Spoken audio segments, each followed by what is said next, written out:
নমস্কার, মিষ্টিস ব্লগে তোমাদের সবাইকে স্বাগত জানাচ্ছি। আশা করি তোমরা সবাই ভালো আছো, সুস্থ আছো। আমিও ভালো আছি।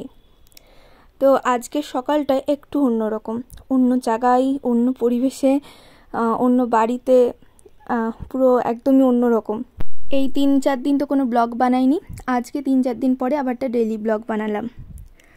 তো এখন সকালবেলাতে আমি চা করে নিয়েছি, আমি আর মা চা খাচ্ছি। এর আগে পাপার আর ভাইয়ের চা খাওয়া হয়ে গেছে, মাও খেয়েছিল একবার। তো এখন আমি একটু চা করলাম বলে মা বললো তাহলে আমাকে একটু চা দে। আসলে আমি প্রথমেই বললাম ভিডিও শুরুতে যে অন্য জায়গায়, অন্য পরিবেশে। তো আমরা আগে যে বাড়িটাই ছিলাম সেই বাড়িটাই আমরা আর নেই, আমরা চলে এসেছি অন্য এক জায়গাতে।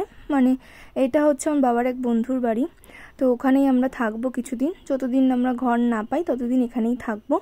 আমরা এখানে এসেছি বুধবারে, আর আমি আজ যে ব্লগটা বানাচ্ছি সেটা হচ্ছে আজকে বারটা হচ্ছে শনিবার। তো ওই 3-4 দিন আর কোনো ব্লগ বানানো হয়নি, শনিবার দিন থেকে আবার ভিডিও করা শুরু করেছি।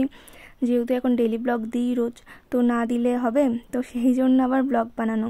এই 3-4 দিন অনেক ধকল গেছে, জিনিসপত্র টানা হ্যাচড়া করা, এখানে এসে জিনিসপত্র গোছানো, অনেক কিছুই। তো আমরা এখানে শুধু আমাদের জামা কাপড়, রান্নাবান্না যেগুলো প্রয়োজনীয় জিনিস সেগুলোই এনেছি। আমাদের কোনো ফার্নিচার, খাট টাট কিছুই আনা হয়নি, এগুলো সব এখানেই ছিল। আমরা ওই মানে আমার সম্পর্কে মামাই বলি, তো মামা হয়, মামাই বলি আমি বাবার বন্ধুকে। তো ওখানেই ওদের সমস্ত জিনিসপত্র আমরা ব্যবহার করছি। তো আমরা ঘর পেয়ে গেলে তখন আমরা ওই সমস্ত জিনিসগুলো নিয়ে আসবো। আর ওই ফার্নিচার টার্নিচার এখানে আনা হয়নি, কারণ এখানে এনে রাখারও জায়গা নেই। তো আমরা এখানে কিছুদিন থাকবো, তারপর ঘরটার পেয়ে গেলে ওখানে চলে যাব। তো ঘরের ভিতরে ছিলাম কিছুক্ষণ, এখন বাইরে এলাম, দেখি কি সুন্দর ফুল ফুটেছে গাছে। দেখেই পুরো একদম মন প্রাণ জুড়িয়ে গেল। আগে যেখানে থাকতাম সেখানে তো এত ফুল টুল অত থাকতো না, বা এই হাত টাত দিয়ে দেখা যেত না। তো এখানে প্রচুর ফুল গাছ আছে, কিন্তু জবা ফুল গাছ আছে, সাদা জবা আছে, লাল জবা আছে, তারপর আরও অনেক রকম ফুল গাছ আছে। খুব ভালো লাগছে। সকালবেলা একটু বাইরের দিকে বেরিয়েও মনটা বেশ শান্তি শান্তি লাগছে। মা ওইদিকে কাজবাজ করছে, আর ওই মামা এসছিল এখানে। মামা আবার কিছু পটল তুলে দিয়ে গেছে আমাদেরকে, বলছে পটল খাবি? আমি বলছি তাহলে দিয়ে যাও, পটল তাহলে রান্না করব। তা এতগুলো পটল আবার দিয়ে গেছে। মা এদিকে চাল টাল ভিজিয়ে রেখেছে, আমি এবার রান্না বসাবো। মা গেছে আবার একটু বাইরে, আজকে রান্না করব ডিম। তো এই কদিন তো খুব ধকল গেছে বলছি, প্রচুর জিনিসপত্র গোছগাছ বাকি রয়েছে, শুধু জামা কাপড়গুলোই গোছানো হয়েছে মোটামুটি কিছুটা, কিন্তু রান্নার জিনিসপত্র এখনও কিছুই গোছানো হয়নি। তো এই সমস্ত জিনিসগুলো আজকে ভেবেছি গোছাবো একটু একটু করে। একদিকে ডিমটা আমি সিদ্ধ বসিয়ে দিয়েছি, 2টো ডিম সিদ্ধ করবো, আর 3টে ডিম আমি, মা আর ভাই 3জনে আর কি ভেজে ঝোলে দেবো। আর এদিকে আমি আলুটা কেটেও ভাজতে বসিয়ে দিয়েছি। মামা যে পটলগুলো তুলে দিয়ে গেছিলো, কিছুটা পটল আজকে সয়াবিনের তরকারির মধ্যে দেবো। মানে ডিম, আলু, সয়াবিন, পটল টটল সব কিছু দিয়ে একসাথে তরকারি করব। এই তরকারিটা খেতেও হয় দুর্দান্ত।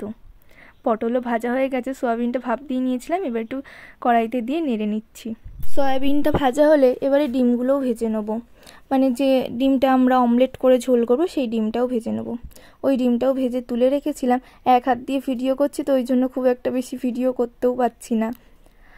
তো এখানে এবারে আমি কড়াইতে একটু জিরে ফোড়ন দিয়ে দিয়েছি, দিয়ে কুচনো পেঁয়াজ আর শুকনো লঙ্কা দিয়ে দিলাম।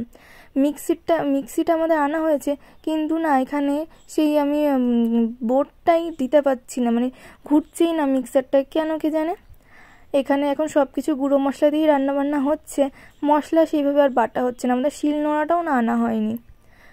তো এখন একটু জিরে, ধনে আর কাশ্মীরি লঙ্কার গুঁড়ো একসাথে একটু জল দিয়ে গুলিয়ে নিয়েছিলাম, ওটাই দিলাম। এবারে ভাজা আলু, পটল, সয়াবিন সব কিছু দিয়ে দিয়েছে, ডিমগুলো সাইডে রেখে দিয়েছে, ডিমগুলো পরে দেবো।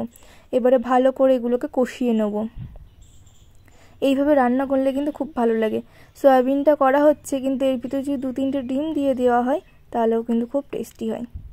এটা ভালো করে কষিয়ে জল টল দিয়ে দিয়েছি, ফুটেও গেছে। এবার একটু নুনটা একটু চেক করে দেখবো, যদি লাগে তাহলে দেব, আর না হলে এবারে এর ভিতরে ডিমগুলো দিয়ে দেবো। ডিমগুলো দিয়ে একটু ফুটিয়ে নিয়েই তারপর এর উপর দিয়ে গরম মশলা দিয়ে দেবো।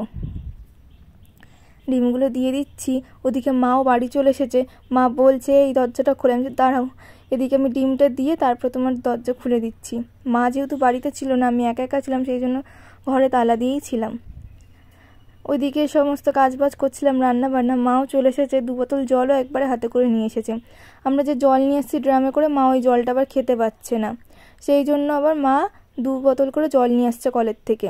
মা চলে এসেছে বলে মাকে বললাম, মা তুমি তাহলে একটু তরকারিটা দেখো তো, আমি তাহলে বাইরের দিকটা একটু যাই, প্রচণ্ড গরম লাগছে আজকে। সকালবেলার থেকে আজকে কিছু খাওয়াও হয়নি, এই রান্না হয়ে গেলে একবারে খাবো।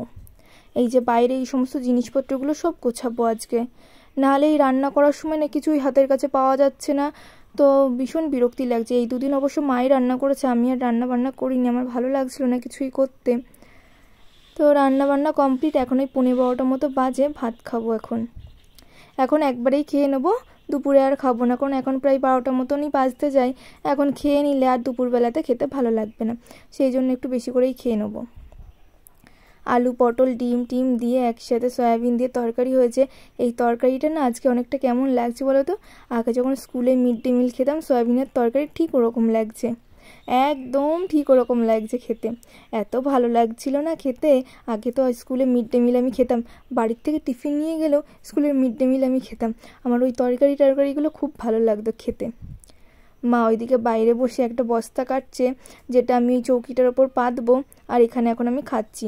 মা আজকে খেয়েছে সকালবেলা মুড়ি আর তরকারি, সয়াবিনের তরকারি। আমি আবার ভাতটার জন্য অপেক্ষা করছিলাম, ভাতটা হলে তাই খাবো। একটা আধখানা পেঁয়াজও নিয়ে নিয়েছি, তো এই পেঁয়াজ দিয়ে, কাঁচা পেঁয়াজ দিয়ে খাবো। বাইরের দিকটায় কোনো ফ্যান নেই, তাই একটু গরম গরম লাগছে, কিন্তু খুব হাওয়া হয় এখানে, ভীষণ ঠান্ডা হাওয়া বয়, তো সেই জন্য না খুব একটা অসুবিধা হয় না। একদমই নতুন জায়গা, তো আমি ভাবছিলাম কেমন লাগবে না লাগবে এসে, তো মোটামুটি বেশ ভালোই লাগছে। আগে যেখানে ছিলাম সেই জায়গার থেকে অনেক ভালো, 100 গুণে ভালো, 1000 গুণে ভালো। তো এখন ভাতটা খেয়ে নিই, আর দুপুরবেলাটা খাবো না, দিয়ে এবার স্নান টানগুলো করবো, আর একটু ঘরের কাজ বাজ আছে গোছানো গাছানো, ওগুলো সারবো। তাহলে চলো আজকের ব্লগটা তাহলে এখানেই শেষ করছি। ভালো লাগলে অবশ্যই একটা লাইক কমেন্ট শেয়ার করে দিও, আর যারা নতুন আছো চ্যানেলে তারা কিন্তু চ্যানেলটা সাবস্ক্রাইব করে দিও। সবাই ভালো থেকো, সুস্থ থেকো, আর অবশ্যই একটু সাপোর্ট করো। আবার দেখা হবে অন্য একটা ভিডিওতে। ভিডিওটা ভালো লাগলে অবশ্যই কিন্তু চ্যানেলটা সাবস্ক্রাইব করে দিও।